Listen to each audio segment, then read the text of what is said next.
settlement. The family of the man who had abused their daughter had offered to pay a certain amount of money, and the family accepted. And so when you hear things like that, it makes you, ask a lot of questions as regards perhaps the mentality that people have regarding FGM, the severity of it, and maybe would you say cultural, patterns still play a key role as to why there is still that high rise in the prevalence of FGM? All of it and more. I think at the core of it is ignorance. So a lot of people do not even understand that there is legal remedy available to them. And those who know do not also trust the process or the system, well enough. The pace can be quite slow, I must admit, but even that has improved.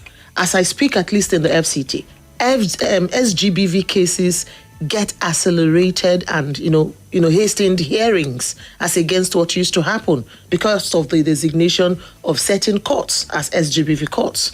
So, but it's not quite widespread in the country. You know what I mean? Right. So, and even in the FCT where that is already happening, it is, a later introduction. This happened since just last year. So because of that, you find out that a lot of people do not first know that the law got their back, speaking in street language. Right. So they don't quite know that. And those who know it don't know how soon or how quickly that justice can be dispensed. And then again, many people only know that the perpetrators can be held accountable by being punished by the law.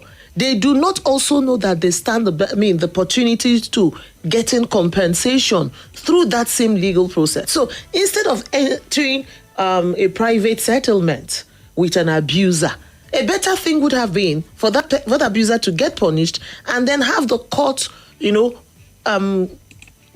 order them to pay adequate compensation that I imagine will be better than whatever settlement that was privately arranged between, the victim and then the offender. So, yes, there are also the cultural issues that you already muted. A lot of people are so just, they don't even know who to talk to, because talking to somebody is like, are you reporting your family? Because, mind you, some of these offenses are offenses committed by persons within their safe spaces, right, by persons within the family or within their neighborhoods, people they have close relationships right with. So it's really the strangers as you have them. And when these things happen, that's societal influence, that's cultural influence of, you want to go and report your uncle, you want to go and report your mother, how can you want to go and expose your family, the stigma, so that can be quite, it can take quite a toll. So why would you say we still have that level of ignorance in 2025? One will think that with the advent of, information, there is a widespread of information, access to information with technology right now, and, the wide use of technology in spreading information. One would assume that information will be easy to access. So why is the issue of ignorance still such a huge problem in 2025? What factors would you say influence for that level of ignorance? A lot of factors. While there is abundance of availability of information, accessing it is not cheap. So let's use social media, for example, which is one of those ready platforms where people can, get informed on about anything. You need data to be able to do that.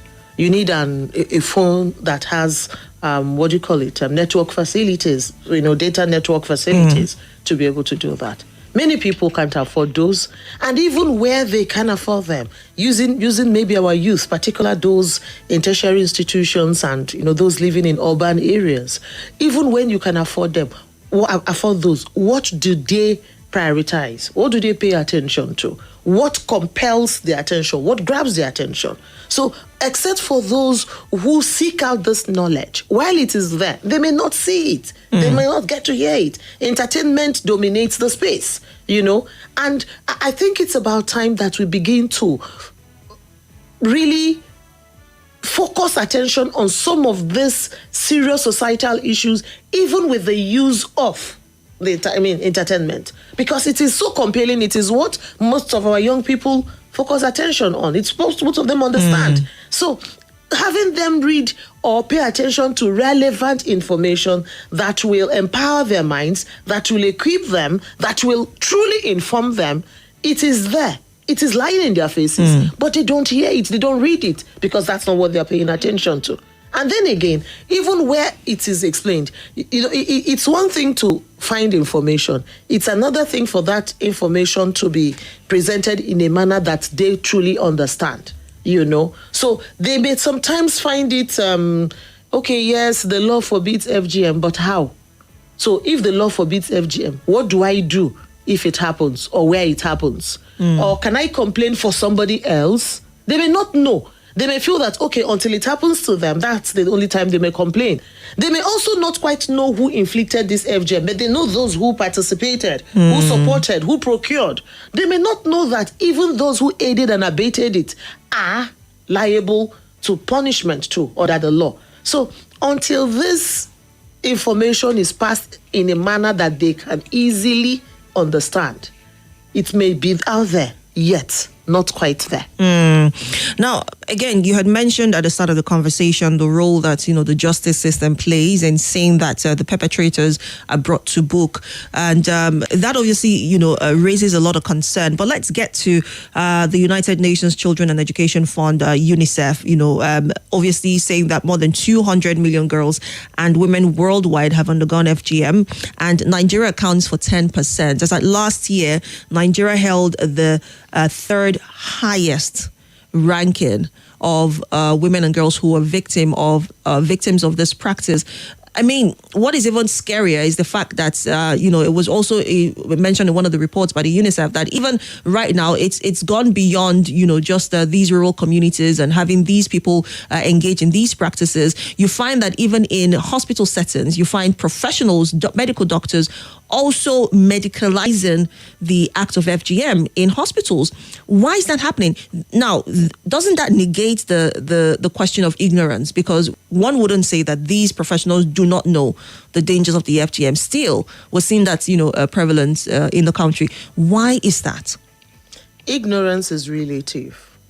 So I'll give an example with body enhancements. A lot of people go through body enhancements these days, procedures to enhance their bodies, right? And I doubt one can say that people are not aware that there are likely consequences for those things. Yet it continues to happen even on the rise. And then you find that maybe it is because that information or that knowledge is not adequate, in the sense that one knows that it may be harmful, but maybe if it is handled by XYZ, it's not likely to be harmful. And then when the society is such that it lays more prominence on certain considerations than the others. And I'll give an example. We are a society of moral people. Whether we live the talk is a different thing. Right. But there's so much morality being preached everywhere. And then it is perceived that, the girl child or the woman being almost a chattel for the man, almost being an object for the pleasure of the man, has to be protected and preserved in a manner that she is intact to satisfy the man, to pleasure the man. And then they think that because she is not circumcised, that is mutilated or caught in a harmful manner, she may become promiscuous. She may not be able to preserve her chastity. Yet, the man who is circumcised is not circumcised for the same reasons. There are medical benefits to that circumcision of the man, and there is none for the circumcision of the woman, which is the mutilation of the genitalia of the woman. So why do you want to put her through that with the obvious harmful or possible harmful consequences just because you want her to keep herself chaste, forgetting that chastity, should be a value issue. It should be a thing that targets the mind and not the body. Right. Because whatever may be done to the body can only constrain. It may only compel that person maybe not to do what you have willed them to do, but it doesn't preserve their mind from exploring other immoral options, So I think that, yes, we may not quite say that people are ignorant in the sense that they are not aware at all that there are possible harmful consequences. But they are ignorant because I don't think that people truly understand the long-standing effects of these things. They only look at the possibility of maybe, it may cause excessive bleeding, or it may cause death. Right. Okay, if it is done in a hospital environment, those may be, guarded against. Those may not occur. But beyond that, what about the psychological trauma? What about the loss of sensitivity that happens? What about the strain it may, occasion in future intimate relationships in the place of marriage, for example? What about the difficulties it may pose for that victim to, during childbirth and the rest of it? What about all of those? Who truly educates them or enlighten them to that? I mean, for the medical practitioners, it's a shame to even imagine that some of them are participating in those. But I would bet that for those who do, it will be strictly for, commercial, the pecuniary gains they get from doing it, regardless knowing that it is harmful and degrading to the woman. Now, do we have enough support for victims of FGM in Nigeria? I mean, you already mentioned some factors that would possibly, influence for the fact that a lot of these victims do not come out to speak, many of which are even underage, as a matter of fact. Yes. But do we have enough support for these victims of FGM in the country? Oh, no, I can't even pretend we have enough support. I mean, is there really enough of anything in a country such as Nigeria? I doubt there is. But there is some support. And I don't think that the much support that is available is being adequately harnessed. Do you understand? So we haven't even exhausted the support that is available. So while there isn't enough, there is support available. And that support should be harnessed. So what support? Maybe by way of even legal protection. That exists. But how many people are speaking up? How many people will be willing to report maybe their family members for any such act? And mind you, because it is not just an offense against the person, because it's not just a violation against the person, but an offense against the state, it means that time doesn't run against it. So, assuming a person was a victim at the age of 1 or under 1 or 3 or whatever, and they come of age and realize that, whoa, this was done to me, and this has posed great harm to me. Not minding how far ago it happened, the person can still get protection from the law, remedy from the law, because it is a crime. So there is no expiration date as to when a victim may complain. So I think that, including psychosocial support, there are a lot of organizations that are offering services to support victims of FGM.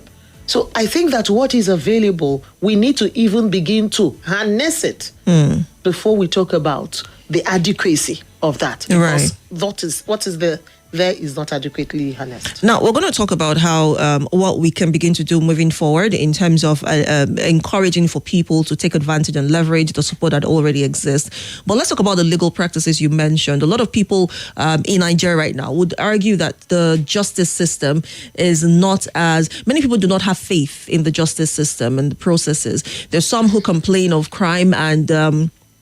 either the cases drag on for years or they do not even see justice being meted at the end of the day for whatever crime has been committed against them or their family members. How can people, especially victims of FGM in Nigeria, how can they build that faith in the legal processes as regards,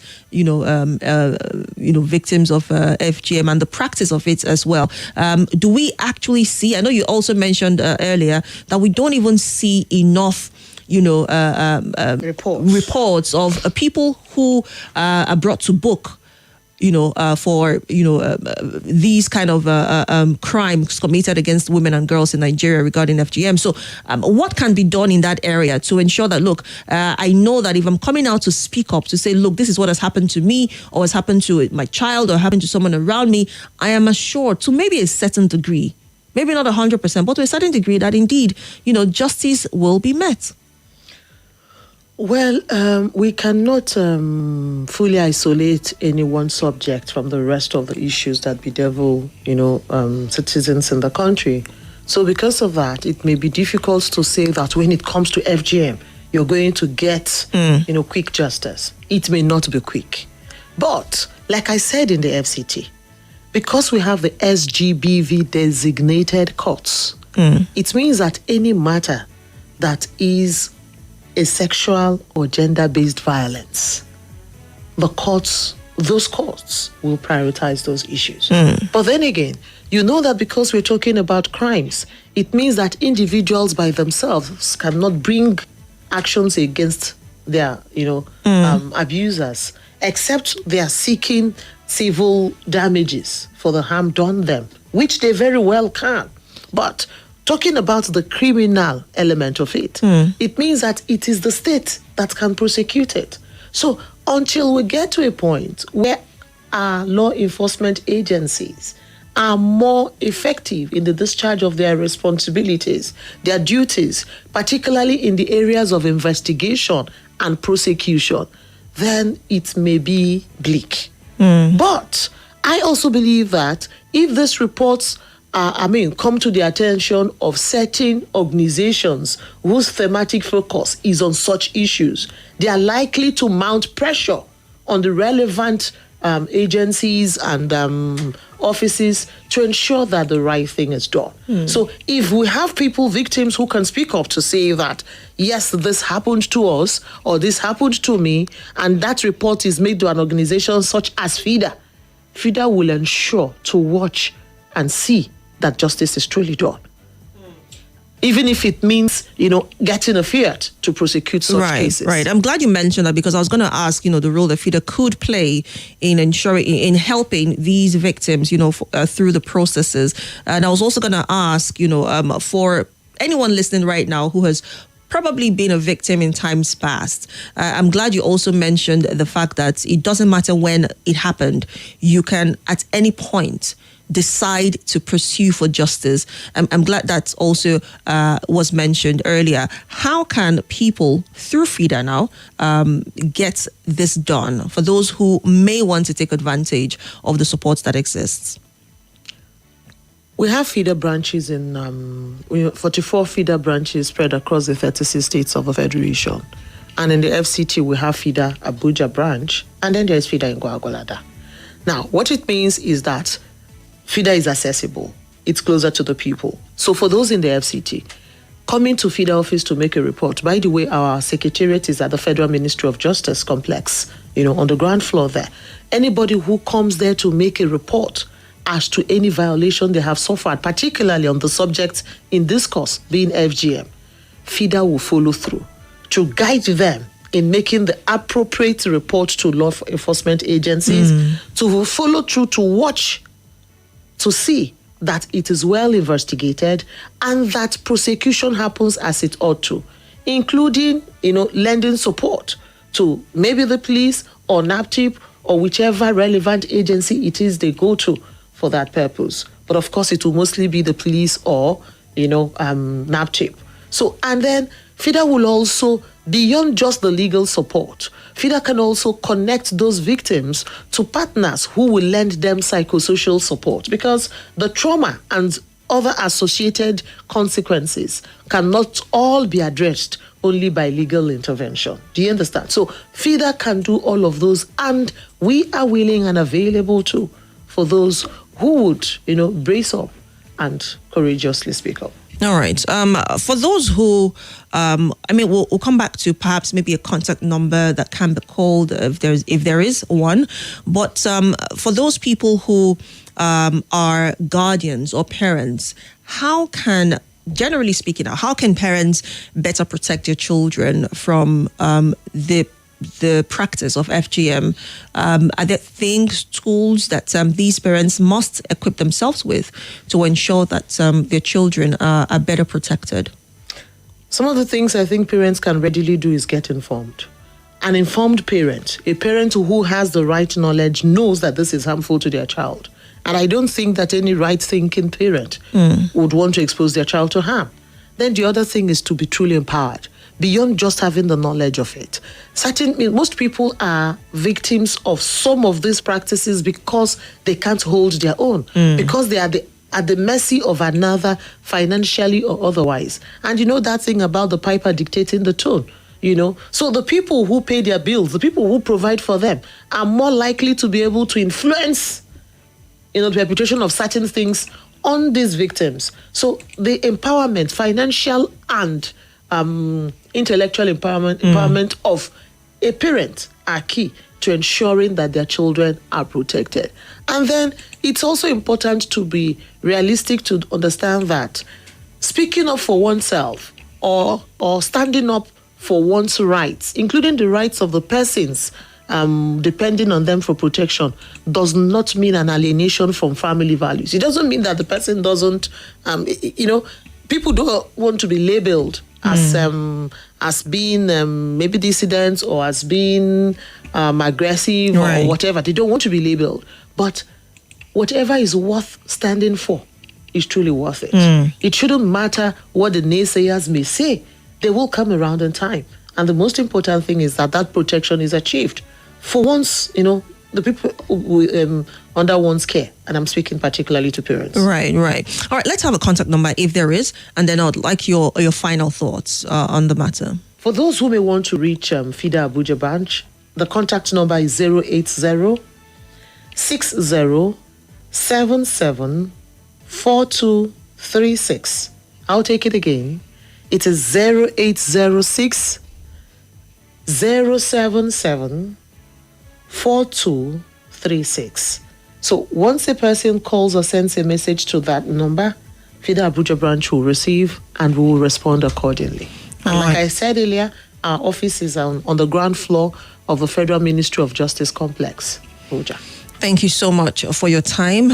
We do have to wrap it up now. I wish you had more time, to exhaust. But again, the conversation always continues. It never ends. We have to keep speaking until we eventually see the desired result that we need. Thank you so much once again for your time. Thank you for having me. Well, I've been speaking with Chioma Onyenucheya-Uko, who's the chairperson of FIDA Nigeria-Abuja branch, and we've been talking about the International Day of Zero Tolerance for Female Genital Mutilation, which was marked yesterday. It's marked every year on the 6th of February, and I do hope that this conversation will continue in our circles, in our forums, in the marketplaces, business places, in your offices. We need to keep the conversations going, and this doesn't affect just the women or girls. The men and boys, you have a role to also play in ensuring the protection of girls and women around you and in your families. So let's keep the conversation going to ensure that indeed a time will come in Nigeria where we see the safety of women and girls. Amen to that. Amen. We'll take a quick break now, and when we return, the conversation continues right here on the Morning Crossfire. Don't go away.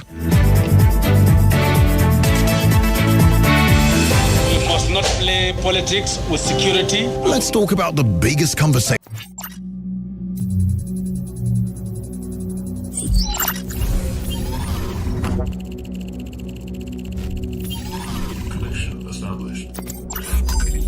This is Nigeria Info.